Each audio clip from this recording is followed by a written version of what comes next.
Muy buenas tardes.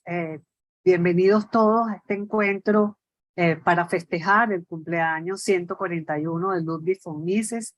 Hoy, 29 de septiembre de 2022, es para Se Dice Libertad.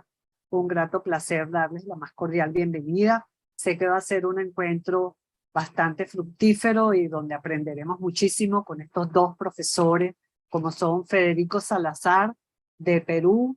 Además, bueno, amante también de Ludwig von Mises y de todos los pensadores clásicos del liberalismo, es periodista, es filósofo y se ha dedicado a investigar profundamente sobre la Escuela Austríaca de Economía. Y el profesor Daniel Lajou, por Venezuela, conocido por miembro del comité académico de CEDICE, que además es profesor de Escuela Austríaca de Economía de la Universidad Católica y de la Universidad Central de Venezuela, y que siempre nos acompaña en este cumpleaños que anualmente celebramos por Ludwig von Mises, por su pensamiento, su aporte tan importante que dio a las ideas liberales con todos sus maravillosos libros, como bueno, La acción humana, uno de los fundamentales, también uno que escribió también sobre el socialismo, que afecta tanto a Venezuela en este momento. Y bueno, es un grato placer para mí. Si te parece, Daniel, empezamos contigo y luego le damos la palabra al profesor Daniel Lajou. Preparen sus preguntas a la gente que se está conectando para compartir este encuentro. Y bienvenidos todos y muchísimas gracias. Entonces, le damos la palabra al profesor Daniel Lajou para que comience esta tertulia de feliz cumpleaños de Ludwig von Mises. Bienvenidos. Adelante, Daniel.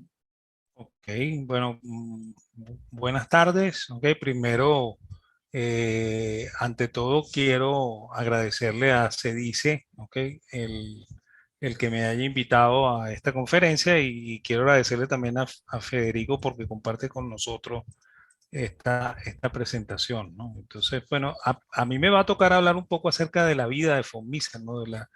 Una suerte de biografía intelectual de von Mises, ¿no? Y bueno, la foto que ven ahí es cuando Mises estaba todavía en Viena, joven, ¿ok?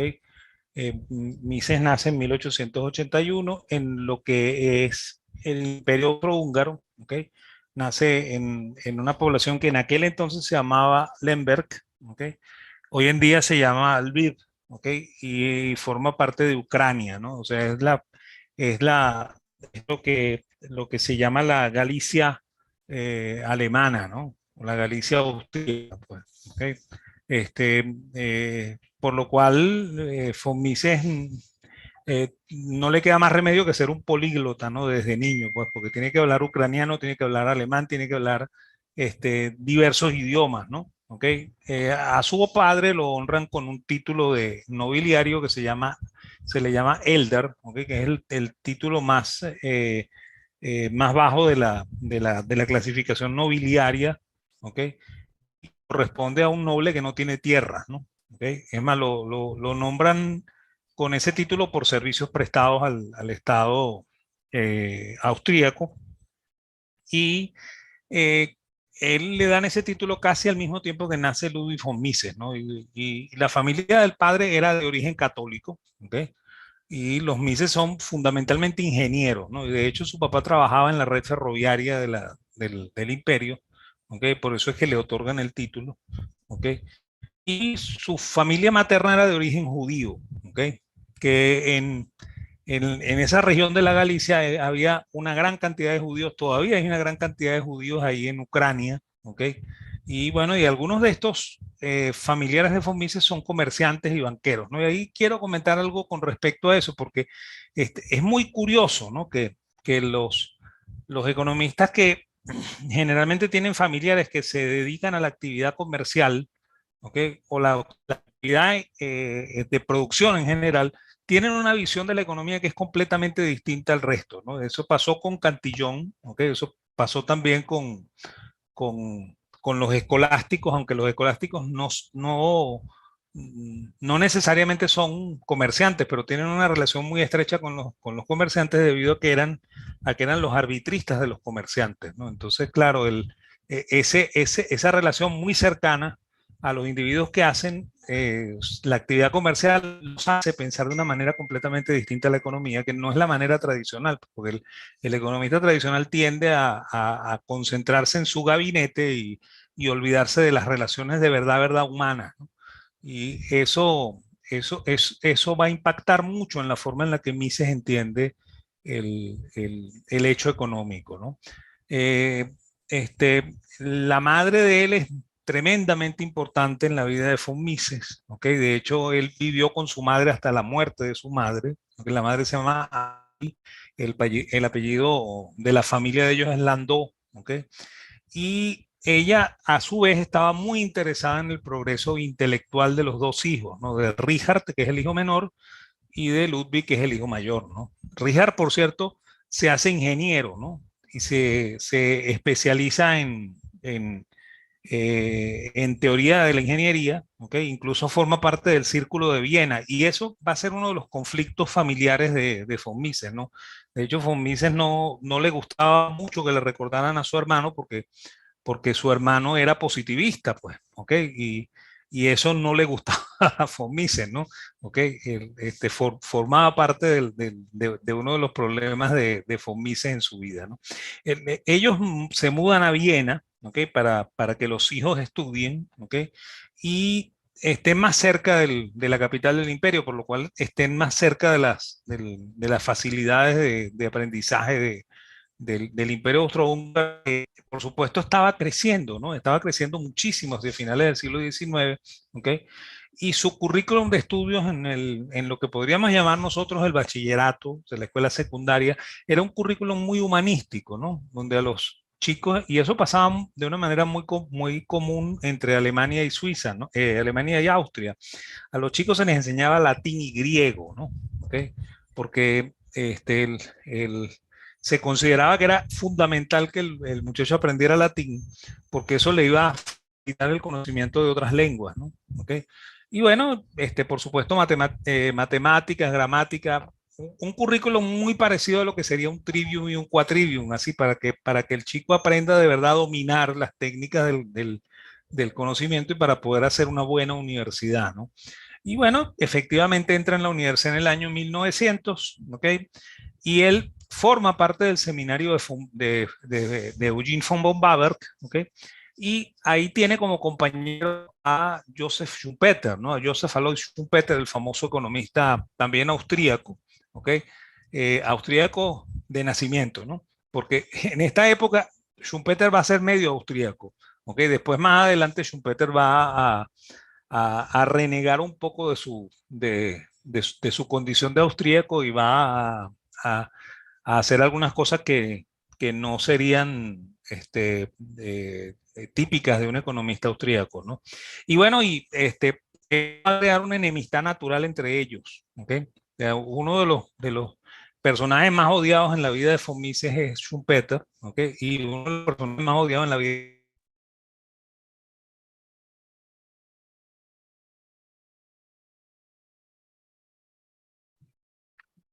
Creo que se te fue el audio, Daniel.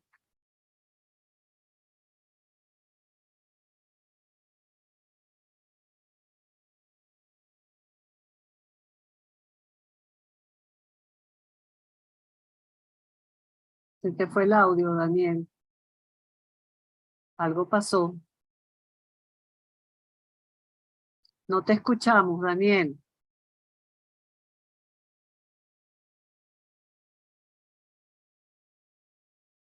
Tienes el micrófono cerrado. Ajá, ahora sí. Ahora sí, ahora Ok, sí. perfecto. Disculpen.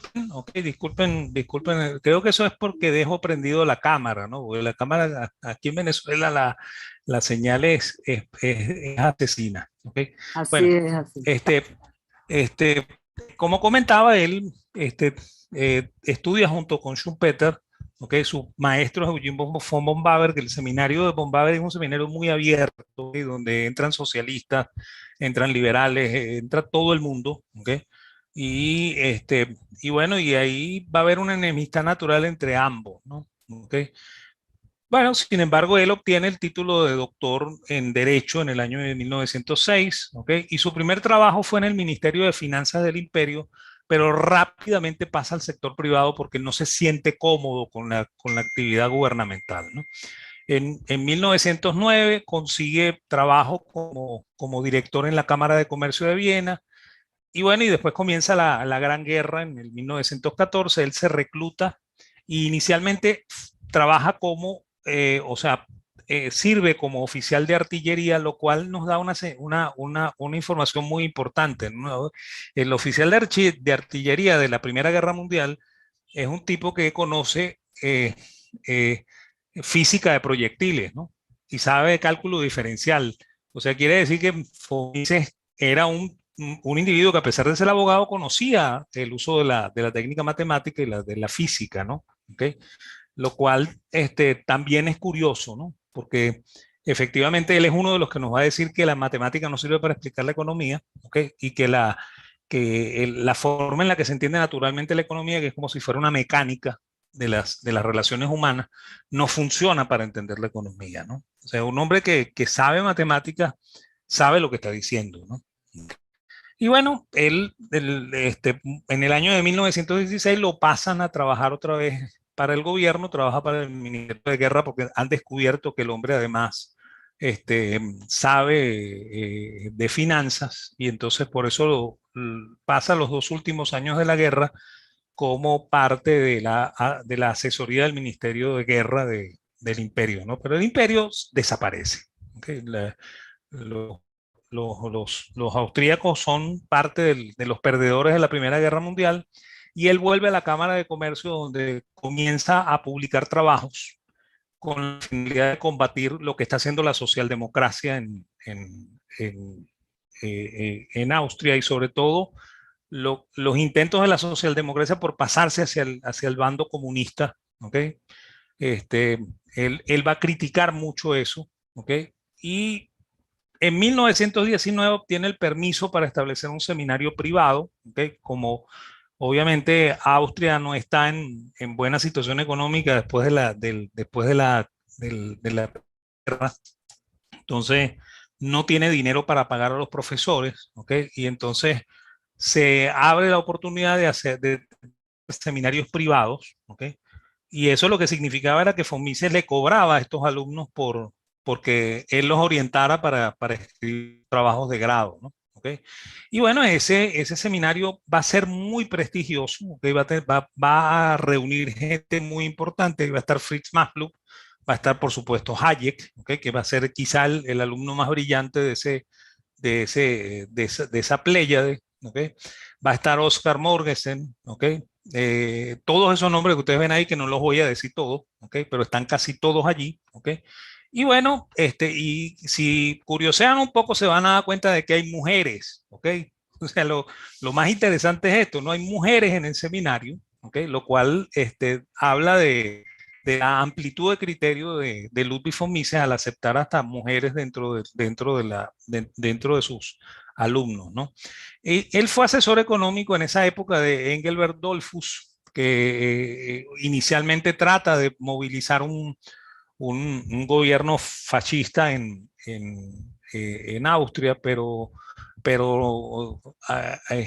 fracasa en su intento, y también von Mises se cansa de eso, ¿no? Y más tarde fue el asesor de Otto von Habsburgo, ¿ok? Fíjense que el apellido Habsburgo lo que significa Habsburgo, ¿no? O sea, es el heredero de la corona, ¿no? Quien está ahora como político en la República de Austria, ¿no? Entonces él va a ser el asesor, es más, él va a tener una relación muy estrecha con Otto y con toda la familia real, que ya había abandonado el imperio, ¿no? ¿Okay? Y en 1934 él se da cuenta de que las cosas van a complicarse. Ya él ha mandado a von Hayek a Austria, o sea, le ha dicho, perdón, a Londres, le ha dicho a von Hayek que se vaya para Londres porque ellos sospechan que va a haber la anexión con Alemania, que Hitler va a tomar el control de Austria, y efectivamente eso pasa, ¿ok? Y en el 34 Mises abandona Austria para no volver más nunca, ¿ok? Va a volver luego, pero no para quedarse, sino para recibir algunas condecoraciones y para dar algunas conferencias, ¿no? Él se va a Suiza, ¿okay? A un instituto universitario que se llama el Instituto Universitario de Altos Estudios de Ginebra, ¿okay? Y ahí va a ser profesor por primera vez, profesor con paga, ¿okay? Con parte de la nómina entre 1934 y 1940, ¿no?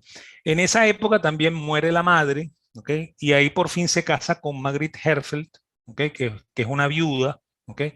Con quien va a vivir toda su vida, ¿no? ¿Okay? Es más, de hecho, él era novio de esta señora, ¿ok? Pero no se casó hasta que su madre no se muriera, porque la madre dominaba mucho la vida de von Mises y ella no quería que él se casara con una mujer que además de viuda era actriz, ¿no? Entonces no, no había mucho deseo de que esa fuera la nuera, ¿no? ¿Ok? Bueno, luego de eso, él allá en Suiza escribe un libro muy famoso que se llama así en alemán, que eso es lo que significa es economía, ¿ok? Teoría del comercio y de la economía, ¿ok? De 1940, ¿ok? Que es el germen de la acción humana, no es un libro de 700 páginas, ¿ok? Que está escrito en alemán, ¿ok? Y que tiene muchos de los conceptos que después va a desarrollar en la acción humana, ¿ok? Se logra publicar en 1940, fíjense que es el último año también que él está en Suiza, ¿ok?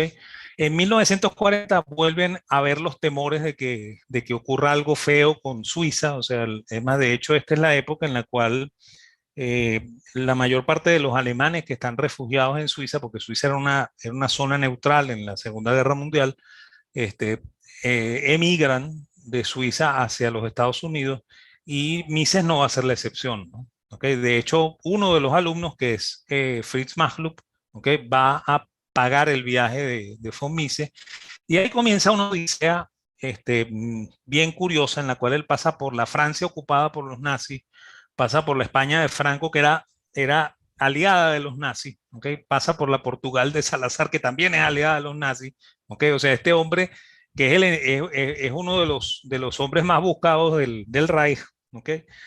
Va a pasar por tres países que son aliados de Alemania y al final toma un barco en Lisboa para irse a Nueva York, ¿no? Y ya en este momento Mises tiene 59 años, ¿ok? Y se siente muy derrotado, ¿no? Y entonces él en ese barco va a escribir un libro que va a ser publicado luego de la muerte de él con el nombre de Memorias, ¿ok? Y que en nuestro caso en castellano se publicó con el nombre de Autobiografía de un liberal, ¿no? Que es un libro profundamente eh, lleno de pesimismo, ¿ok? O sea, Mises cree que ya la vida de él no es la misma, ¿ok? Además hay que pensar que es un intelectual y que abandonó todos sus libros en Viena y que abandonó todos sus libros en Ginebra, ¿ok? Y está llegando con una maleta que lo único que tiene es ropas a Nueva York, ¿no? Al llegar, por supuesto, hay gente que lo conoce y consigue el apoyo inmediato de la Fundación Rockefeller, ¿okay? Luego del fondo Volcker, que es un fondo que se creó para educar a Paul Volcker, que después fue presidente del Banco de la Reserva Federal. O sea que él, en el siguiente seminario, le va a dar clases a Volcker, ¿ok? En el 45 se le acepta como profesor invitado y va a tener más o menos las mismas condiciones de su pasantía por, por, por la Universidad de Viena, o sea que él va a ser profesor sin sueldo, ¿ok? Y los sueldos los va a pagar la Fundación Rockefeller, el Fondo Volcker, ¿ok? Eh, eso le va a ocurrir a von Mises, ¿no? Y va a ejercer en ese puesto hasta el año de 1969. Fíjense que es 4 años antes de la muerte, ¿no? ¿Ok? Y ahí va a tener una gama, una playa también de alumnos, ¿ok? Norteamericanos, algunos alemanes, ¿ok? Que van a ser los que van a hacer renacer la escuela austríaca, ¿ok? En el 69 ya está cansado, ¿ok? Y uno de los alumnos eh, fundamentales, que es Kirchner, ¿ok? Toma el control del seminario, ¿ok? Y bueno, y Mises se retira, ¿no? ¿Ok? Es más, entre en los últimos años de Mises, la época en la que brillantemente Kirchner retoma el seminario, ¿ok? Y la época también en la cual entra Lachmann, ¿ok? Porque Lachmann, después que Mises se retira, toma el puesto de Mises como ayudante de los chicos. Van a formar a un grupo bien importante de economistas norteamericanos, entre los cuales está Peter Bethke, ¿ok? ¿Ok? Y todos los apoyos que obtienen ellos son ajenos a la universidad. ¿Ok? En 1947 se convierte en miembro fundador de la Mont Pelerin Society. ¿Ok? Y bueno, y podríamos decir como pensamiento económico que Mises entiende que los procesos se dan desde el individuo y no desde el colectivo. ¿Ok? Que tiene una preocupación constante por el devenir de la humanidad. ¿Ok? Eso le viene de la madre, ¿no? La preocupación porque la humanidad se mantenga. ¿Okay? Él comprende que la economía está desarrollada desde una metodología praxeológica, ¿no? Y un poquito para que entendamos todos qué es lo que es esto, la praxeología trata de los medios y los sistemas adoptados para la consecución de los fines, ¿ok? Por lo cual su objeto de estudio son los medios, no los fines, ¿ok? Eso son palabras de Mises en la acción humana, ¿ok? Las pueden buscar, está en la página 49, ¿ok? Y yo les puedo decir que es la lógica de la acción, ¿ok? Por lo que involucra la teleología y la racionalidad pura, ¿ok? Y ojo que racionalidad pura no significa infalibilidad, ¿ok? Los austríacos creemos que el ser humano siempre es racional, ¿ok? O sea, nosotros no aceptamos que el ser humano es irracional, por lo cual el ser humano siempre toma decisiones conscientes, ¿no? ¿Ok? Y bueno, si lo conducen al fracaso, también él va a saber que sus decisiones fueron las que lo llevaron al fracaso, ¿no? Propone, al igual que Menger, el individualismo metodológico, ¿okay? Reconoce la propiedad privada como el sujeto de toda acción, ¿okay? Y considera que el socialismo es inviable, ¿okay? Pero ojo con esto, Mises tiene, ¿okay? Un profundo temor por lo que los humanos podríamos hacer para, para destruir nuestra propia civilización. ¿Okay? Y eso hay que tenerlo siempre presente, ¿no? ¿Okay? Sobre todo en nuestros gobiernos que tienen corte socialista, que se la pasan apoyando la facilitación de derechos que no tienen ningún sustento en la realidad. ¿Okay? Todo eso nos puede llevar a la destrucción, ¿no? Y von Mises estaba muy preocupado por eso. ¿Okay? Y bueno, es mi forma de ver a Fomises y lo que yo les traigo y que le traigo a Mises como regalo de cumpleaños. Muchísimas gracias, Daniel. Importantísimo lo que dices. Además, ese final, que después me gustaría en la parte de las preguntas que ustedes elaboraran, porque ese temor que tenía Mises se ve muy cercano en este momento, no solamente en América Latina, sino en el mundo. Bueno, bienvenido, ¿Sí? Federico. El micrófono es tuyo y atentos a tu exposición. Les recuerdo a las personas que están conectadas que pueden hacer sus preguntas por el icono de Q&A, preguntas y respuestas, que con mucho gusto los expositores les responderán. Adelante, Federico. Gracias, Rocío, y gracias a CEDICE. Recuerdo cuando a fines de los 80 recibíamos la información sobre autores liberales en los folletos de CEDICE, y por eso me da muchísimo gusto estar acá, además en la celebración de un natalicio de von Mises, más aún con la compañía del profesor Daniel. Yo quiero empezar con el tema de las ideas falsas. Las ideas falsas conducen, como sabemos siempre, a consecuencias malas. Pero no solamente las ideas, sino también los argumentos pueden ser falsos. Y más específicamente, las formas de argumentar. Y en retórica se estudia una forma de argumentar que se llama la falacia del espantapájaros, que es la forma de argumentar y de liquidar la posición del adversario atribuyéndole una tesis que no sostiene, una tesis flagrantemente deleznable. El liberalismo es una doctrina incómoda a los que tienen todo tipo de privilegios y también a los que antes que mostrar y conversar de datos y razones, prefieren protagonizar un lucimiento moral. El que defiende la llamada justicia social, por ejemplo, recibe el beneficio de ese prestigio moral. Se exhibe como noble, bueno, plausible. Este tipo de personas, estas personas, se sienten obviamente atacadas por las ideas y por las posiciones de la libertad. Las debaten generalmente con falacias, y entre ellas con esta falacia del espantapájaros. O sea, se combate un liberalismo que no existe, unas ideas que nadie sostiene y que por supuesto son presa fácil de la crítica mordaz, aguda, aplastante, una crítica que aplasta, hiere y humilla efectivamente, pero al hombre de paja, al espantapájaros, primorosamente armado por esos mismos críticos, por en una flamígera quema de muñecos de fin de año, ¿no? Así es como acaban ellos con el liberalismo. Pero al liberalismo, y especialmente a Ludwig von Mises, se le atribuye defender una reedición de la economía neoclásica basada en el homo economicus, el hombre económico. Es decir, en la visión economicista y miope de una sociedad en la que las personas solo piensan en sus bolsillos, en sus intereses crematísticos, y nunca piensan en los demás, y más bien se dedican a sacar ventaja contra los demás. Mises no tiene nada que ver con eso, y su defensa de la libertad no tiene nada que ver con eso. Las imputaciones sobre este espantapájaros vienen desde hace mucho, como lo recuerda el propio Mises, y aquí lo cito. Comillas, fue un error fundamental de la escuela histórica, de las Wirtschaftliche Staatswissenschaften en Alemania y del institucionalismo en Norteamérica, el considerar que lo que se estudia la ciencia económica es la conducta de cierto tipo ideal de ser humano, el homo economicus.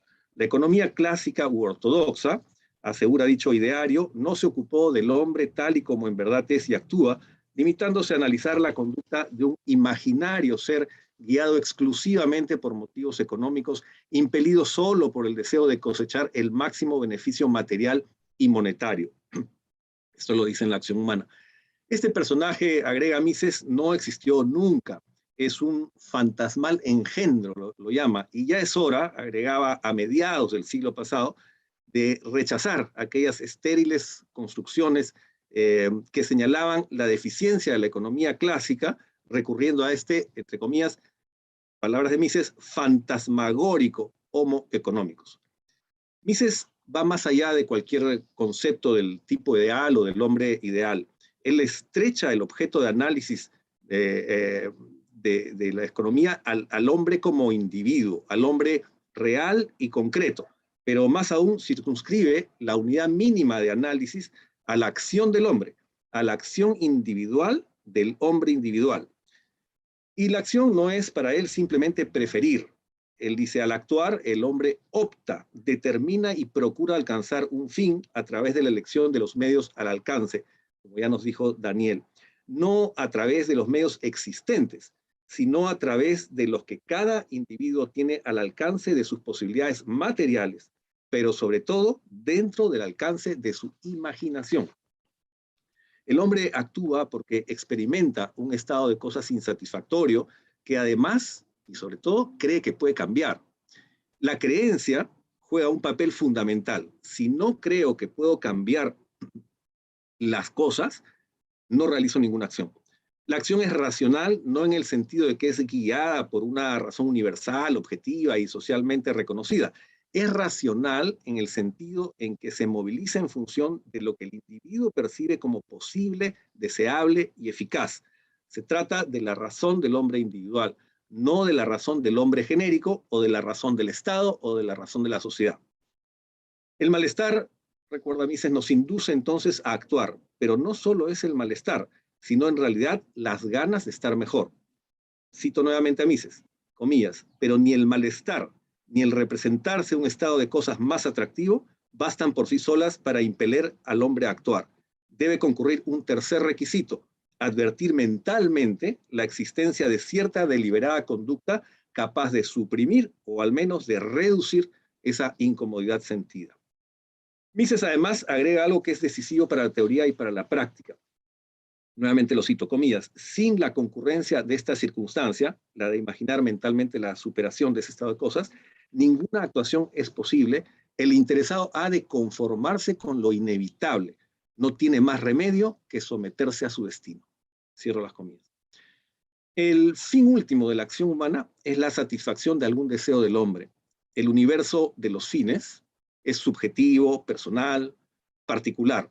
Los deseos son de distinta naturaleza, de distinta intensidad, origen, claridad, persistencia, profundidad, alcance, intimidad, trascendencia, impetuosidad, en fin, cada deseo es tan peculiar que nadie puede reemplazar o representarse exactamente los anhelos o la fuerza volitiva de los deseos ajenos. Los deseos son distintos, aunque alguien con poco análisis pueda pensar que son irracionales. Quien sacrifica la vida o la salud, la tranquilidad o la estabilidad por lealtad, religión, convicciones filosóficas o políticas, quien lo hace por la nación o por la libertad, por ascetismo o por elevación espiritual, puede parecer poco razonable o francamente irracional a otros, que tienen otras escalas de valores, otros principios u otros ideales, pero la suya no es una acción irracional porque racionalmente adecúa los medios para conseguir esos fines personales que los otros no entendemos. En la elaboración de los fines intervienen la psicología de la persona, la estructura de la personalidad, la educación, sea la formal o la informal, la crianza, la adaptación social, la independencia o dependencia de criterio, la formación, la cultura, la pertenencia generacional, de género, el nivel de ilustración, así como el carácter, la memoria y la imaginación. Nada de esto cuestiona la ciencia de la acción humana, la praxeología, a la que también ya refirió Daniel, como la llama Mises. Sus acertos, los de la praxeología, comillas, resultan válidos para todo tipo de acción humana, independientemente de los motivos, causas y fines en que esta última se fundamente. Entonces, los juicios de valor y los fines son hechos dados y no se someten al análisis económico. Los juicios de valor y los fines, sin embargo, no nacen de un individuo aislado y huérfano de congéneres. La persona nace con una personalidad propia, es cierto, pero sin duda esta es afectada con distintos grados de impacto por el entorno familiar, grupal, cultural o societal. El entorno, todos estos entornos, nos ofrecen un repertorio de fines posibles, una especie de paleta de colores que cada uno combina y recrea con mayor o menor independencia, con mayor o menor distancia, con mayor o menor disonancia con respecto a los demás del círculo inmediato y a los demás del círculo ulterior. Las ideas que circulan en la sociedad, las ideas que compiten unas con otras, las ideas que salen victoriosas en determinado momento y las que no, nutren todo este universo subjetivo de los seres humanos. Las ideas no solo atañen a los fines, sino también al marco normativo, social y político, dentro del cual se despliegan las posibilidades materiales y mentales del grupo humano. La praxeología, señala Mises, comillas, parte de las efectivas circunstancias físicas del hombre que actúa de sus auténticos deseos y valoraciones, de las teorías, doctrinas e ideologías que mantiene por estimarlas idóneas para, dada la realidad circundante, alcanzar mejor las metas por él ambicionadas. Esto también es la acción humana, con unos temas de traducción que hay que mejorar. La acción humana es inconcebible sin las ideas del hombre, las ideas del individuo, me refiero, y las ideas de la sociedad, son dos cosas distintas. O mejor dicho, las ideas en sociedad. Y nuevamente lo cito, al actuar, el hombre es dirigido por las ideologías. Él escoge los fines y los medios bajo la influencia de las ideologías. En un fragmento de National Economy que no fue incorporado a Human Action, Mises se refiere al poder como dato ineludible de la realidad. Lo cito entre comillas. El poder humano es la capacidad de disponer la acción ajena. Todo poder se basa en la ideología. Quien es poderoso lo es a través de una ideología. Es poderoso porque su pretensión de mando se justifica a través de una ideología que las personas identifican como válida y correcta. Ahí va la cita. El ser humano entonces tiene estas opciones, pero el ser humano también puede equivocarse. Puede seguir ideas ajenas, tanto las que cree válidas como las que no le resultan valederas, pero que le permiten, por ejemplo, integrarse a un grupo o no indisponerse frente a los demás, a los de su círculo inmediato o frente a la mayoría. ¿Es racional acaso seguir ideas que se sabe o se intuye que son falsas? Desde el punto de vista de la praxeología, sí, porque el individuo puede valorar más adaptarse al medio que contradecir los prejuicios. Puede valorar más ser parte de la comunidad que superar las supersticiones, las tradiciones o las tendencias populares. En realidad, esto es lo común, y lo infrecuente es más bien valorar más una idea o una convicción que la indisposición y el inconveniente de distanciarse de los demás, de oponerse a la mayoría o apartarse de la tradición. Si aplicamos el análisis costo-beneficio a la decisión individual en el mercado de las ideas y las ideologías, veremos cuán racional puede ser que una sociedad entera se decida por una conducta colectiva irracional. Nada de esto se entendería si la teoría de la acción humana, la praxeología, se encogiera bajo la égida del Homo economicus. Mises mandó al basurero ese espantapájaros que inventan los adversarios del liberalismo y de la libertad. Y lo cito: la sociedad es producto de la acción humana. La acción humana se guía por ideologías. La sociedad, por tanto, al igual que cualquier institución social, es producto de específicas ideologías. Y las ideologías no son las distintas situaciones humanas las que las engendran, sino al revés. No se trata, por supuesto, de ideologías en el sentido marxista o de sistemas sociales salidos de una sola cabeza, como Atenea, que salió completamente armada, pura y bella del cráneo de Zeus. No aparece así.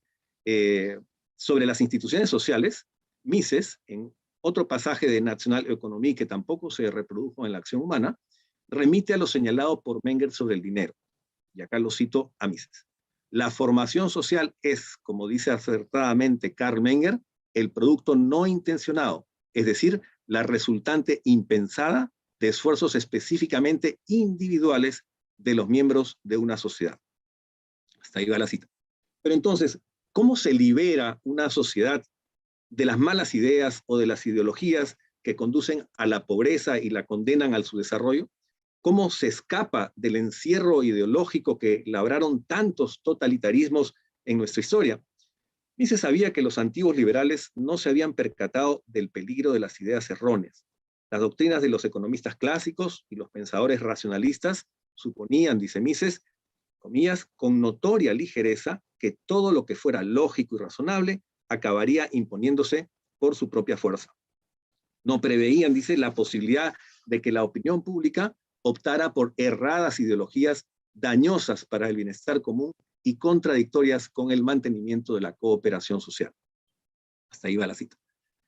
El capitalismo aumentó el bienestar de la gente de manera monumental. Nada podría detener, pensaban los antiguos liberales, el progresivo mejoramiento de las condiciones sociales. Nuevamente comillas, pasaron por alto, señala Mises, el hecho de que ningún sistema social, por beneficioso que sea, puede perdurar sin el apoyo de la opinión pública. Ellos creían que se habían instalado para siempre en la supremacía de la razón. Los resultados de la libertad económica eran tan espectaculares que dieron los antiguos liberales por hecho que nadie pondría en duda las bondades de ese sistema. Daban por sobreentendido que la gente pensaba con lógica y que pensaba correctamente. Y así describió Mises este proceso, comillas. Jamás imaginaron los viejos liberales que las masas podrían llegar a interpretar la experiencia histórica con arreglo a filosofías muy distintas a las suyas.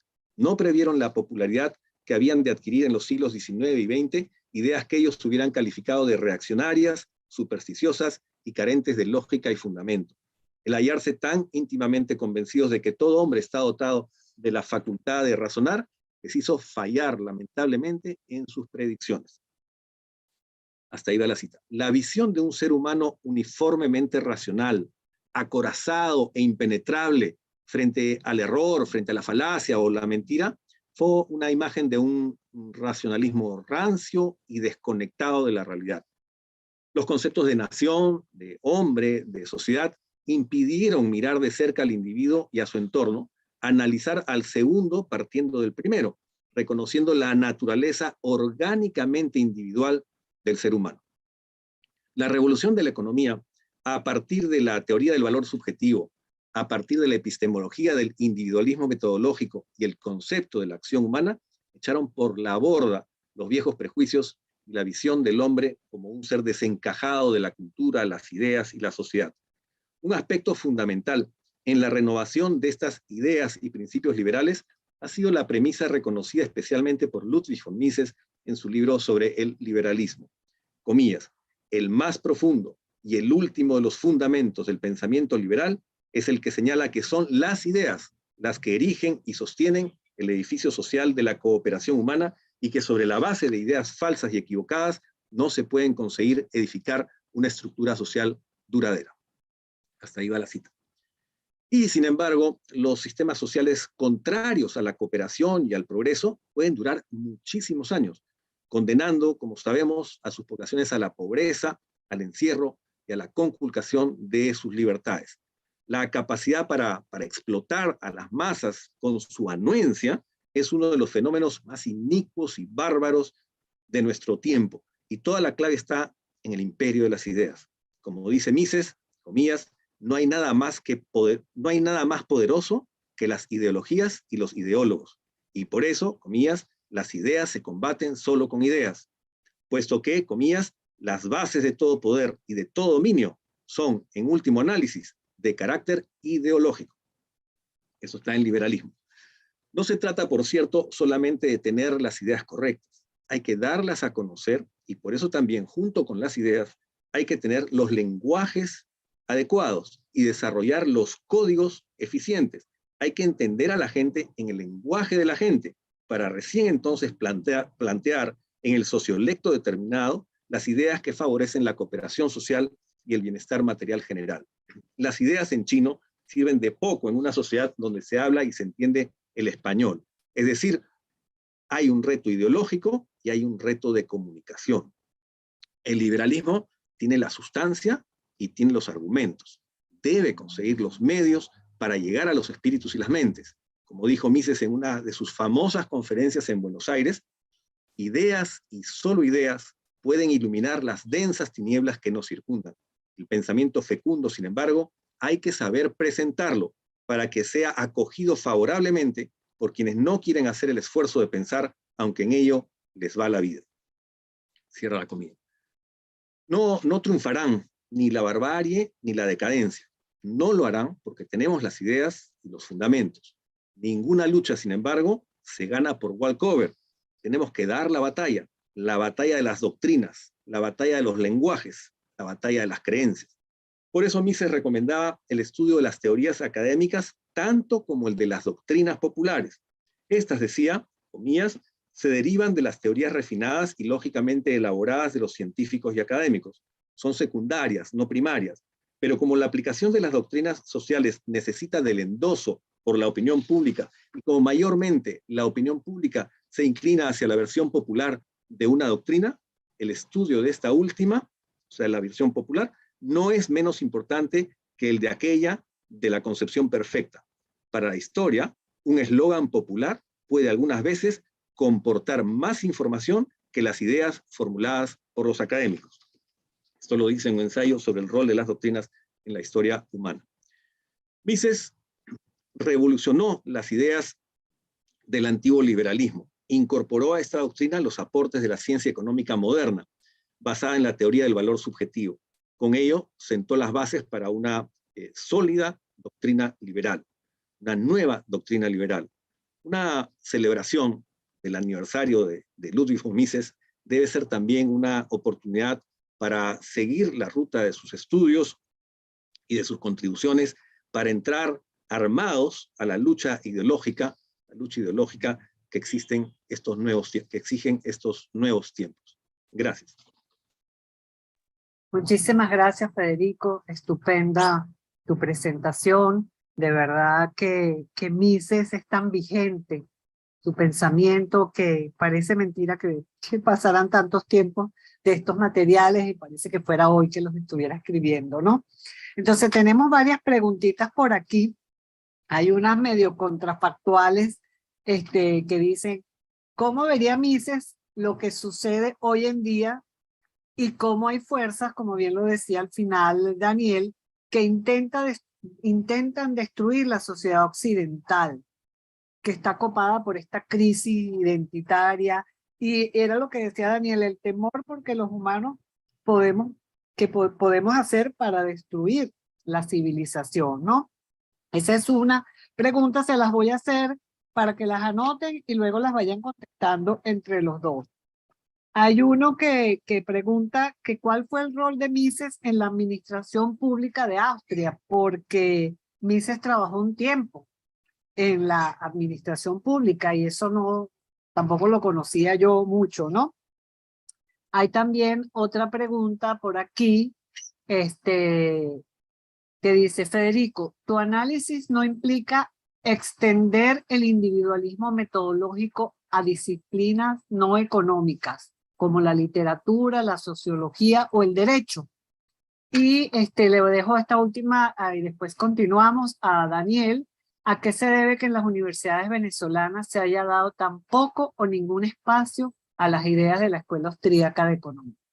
Ahí les dejo para que vayan respondiendo. Wow. Ok,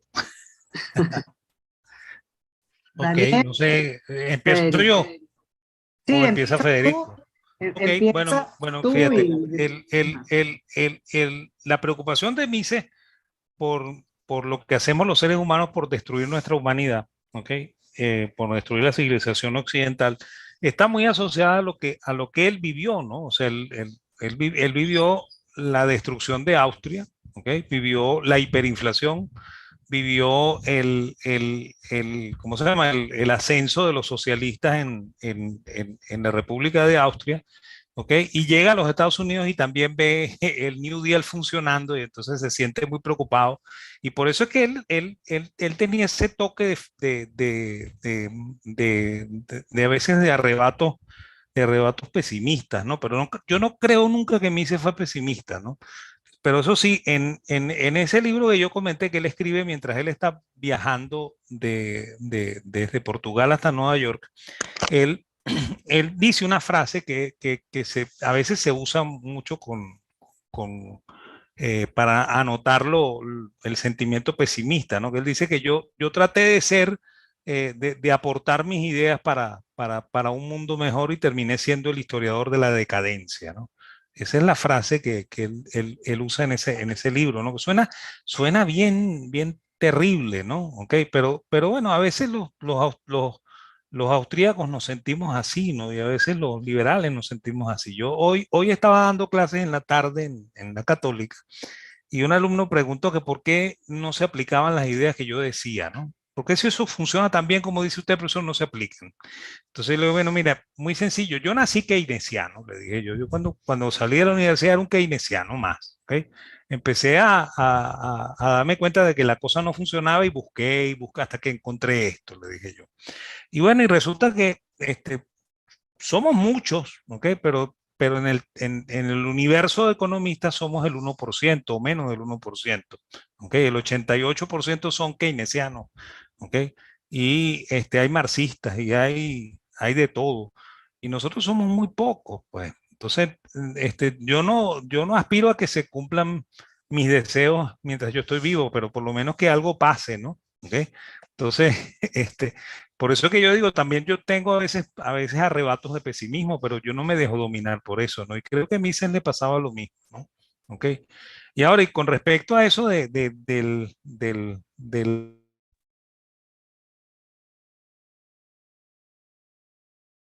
Se te fue el audio, Daniel. Se te fue otra vez el audio. Sí. Tienes el micrófono apagado, sí. Tienes el micrófono apagado. Ya. Pero no te oímos, no te oímos. Si quieres le pasamos a Federico y tú te reconectas. Federico, adelante. Ok.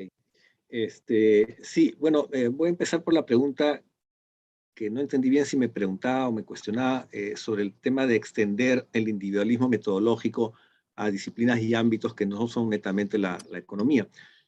Yo creo que justamente el aporte de la acción humana, y se llama así, no se llama economía política, se llama la acción humana, es plantear el individualismo metodológico, como también lo planteara Menger, como un sistema y método para las ciencias sociales, para la conducta del hombre, para analizar y estudiar al hombre. Y creo que he tratado de justamente señalar cómo Mises se aparta de este modelo del Homo economicus, porque no se puede entender al hombre si no se estudian sus ideas y la influencia de sus ideas en la elección de sus fines. La economía va a estudiar la parte, metodológicamente se separa, va a estudiar la parte de la adecuación de los medios a los fines, pero eso no significa que dejemos de estudiar en otras disciplinas los otros aspectos de la decisión individual, de la decisión humana. Además, creo que, por ejemplo, la escuela del public choice, de la elección pública, ha seguido esta línea de Mises aplicándola a la decisión, a la toma de decisiones en el sector público, por ejemplo, o cuando Gary Becker aplica usa el análisis costo-beneficio para estudiar la criminalidad, ¿no es cierto? Todas esas áreas significan el uso de una metodología más allá de la ciencia económica y complementariamente a la ciencia económica. La división de las ciencias tiene una razón metodológica, de procedimiento, para no confundir las cosas, para separar los axiomas y los enunciados. Pero eso no significa que tengamos que tener una sola ciencia, ¿no? Más bien Mises aspira a una formación universal. De hecho, tiene escritos que cabrían dentro de la sociología, incluso la antropología, la filosofía, ¿no? Eso creo que es lo fascinante de la acción humana. Puedo contestar las otras preguntas, pero creo que ya estamos comunicados bien con Daniel. Sí, Sí. Daniel, adelante. Yo creo que sí tengo audio, ¿no? Okay. Ahora, En este momento ahora creo sí. Ahora sí, sí. el problema es la cámara con el audio. Ajá. Bueno, ¿a qué se debe que las universidades venezolanas se haya dado tan poco? ¿Por qué eso es? Porque fíjate que cuando yo empecé a estudiar en economía, a mí nunca se me olvida, ¿no? El profesor que me dio teoría económica 1 nos dijo, miren, hay dos teorías del valor, la subjetiva y la objetiva, ¿okay? Y los que más creen en la teoría subjetiva son unos señores. Se volvió a desconectar el audio de Daniel. Daniel, le voy a pasar a Federico para que siga contestando. Federico, aquí hay una pregunta que dice, el trabajo ideológico está más en la academia y no en el mercado político, porque los políticos se guían por la renta política o lo políticamente correcto. Abundan los espantapájaros. Esa es una para ti, Federico. Y también hay una para los dos que dice, excelente las presentaciones, y preguntan que por qué no hemos podido vender el liberalismo, y surgen los Chávez, los Lula, los Castillo y los Petro. Esa es para los dos. Adelante, Federico. Sí, bueno, efectivamente los políticos van a buscar la respuesta que les dé los votos y tal, pero esos votos solamente van a favorecer las posiciones populistas si las ideas de la gente que vota están en ese lado. Porque los políticos, los estrictamente políticos, los de la raza política, no tienen una posición en la que se les va el corazón. Lo que tienen es una intuición de por dónde va la gente. Entonces, la tarea de la divulgación está en ir al público, no necesariamente ir al intermediario, ¿no? Más bien, si surge una demanda de ideas que favorezcan la libertad o que hagan respetar la propiedad de las personas o el ámbito de las personas, los políticos se van a tener que ir acomodando, como de hecho ha sucedido cada vez que ha habido un cambio en nuestros países, ¿no? Así como ha habido cambios hacia la izquierda y hacia el intervencionismo, ha habido también cambios hacia el otro lado, ¿no? No voy a decir que ha habido gobiernos liberales o eso, pero sí que ha habido épocas en cada uno de los países donde se ha favorecido las políticas de liberalización y las políticas de respeto de la propiedad privada. De manera que no hay que perder, digo, la esperanza, pero sí hay que saber a quién nos dirigimos, qué cosa es primero, si la oferta o la demanda política. Yo creo que la demanda. Y en ese sentido, lo que yo decía en la exposición es que hay que buscar el lenguaje de la gente. Creo que ahí ha habido un tremendo error de creer que la gente tiene que entenderte de todas maneras, hables lo que hables, porque tus ideas son buenas. Las ideas pueden ser buenas, pero si el lenguaje es inadecuado no te van a entender, va a ser chino. Y ese es parte del problema, porque no solamente es el lenguaje verbal y argumental, sino también el acercamiento a través de símbolos, o eso que Cassirer llamaba las formas simbólicas, ¿no? la función que cumplen los novelistas, los guionistas de televisión, en fin, una serie de intermediarios de la palabra y intermediarios de las ideas, ¿no? Que son los que divulgan.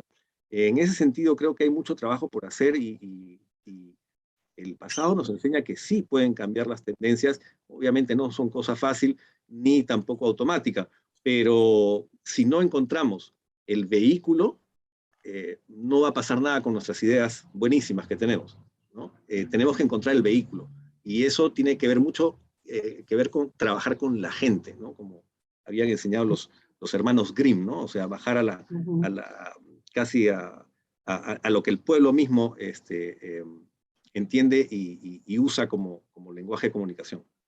Así es, Daniel, a ver si te conectaste. Vamos a ver si ahorita sí se puede. Fíjate que Adelante. cuando yo estudié economía, ¿okay? El profesor que me dio la primera clase de teoría económica nos dijo que existían dos teorías del valor, ¿okay? La subjetiva y la objetiva.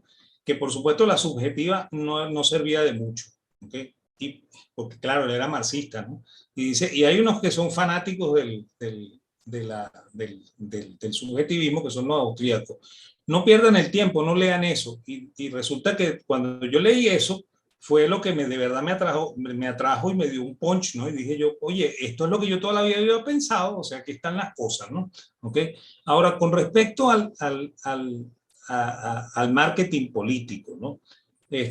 Yo creo que hay un problema, ¿no? O sea, nosotros, las ideas de los intervencionistas son, ¿cómo se llama? Están más dentro de la lógica de lo que la gente cree que funciona, ¿ok?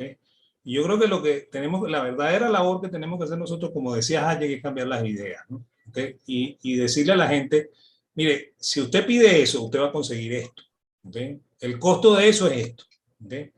Y bueno, y que la gente aprenda, pues, ¿okay? O sea, creo que ese es al final lo que pasa, ¿no? Porque un tipo como yo, que nunca ha visto un sistema liberal, dice que el sistema liberal es bueno, porque me lo he pensado, ¿no? ¿Okay? Lo he razonado y además he vivido el otro lado y digo que ese otro lado no funciona, ¿no?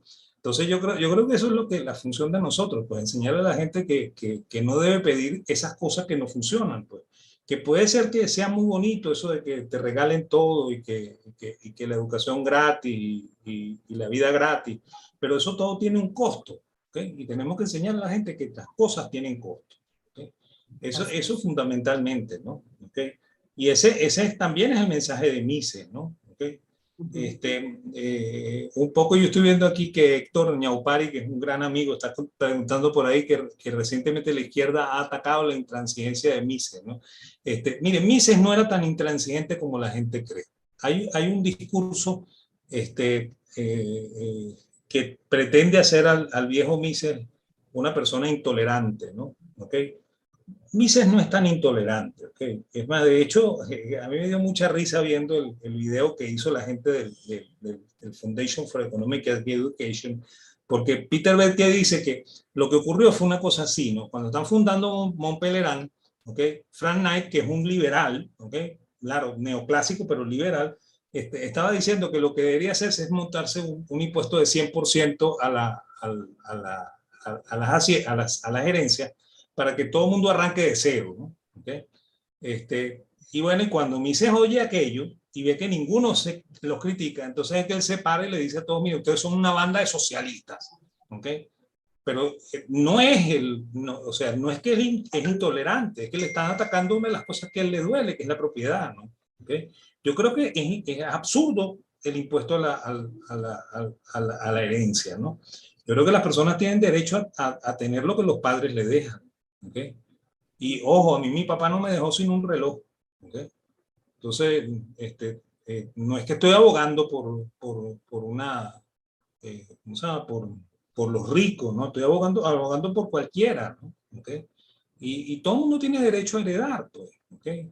Y me parece que Mises jamás fue intolerante, como dicen. Sí.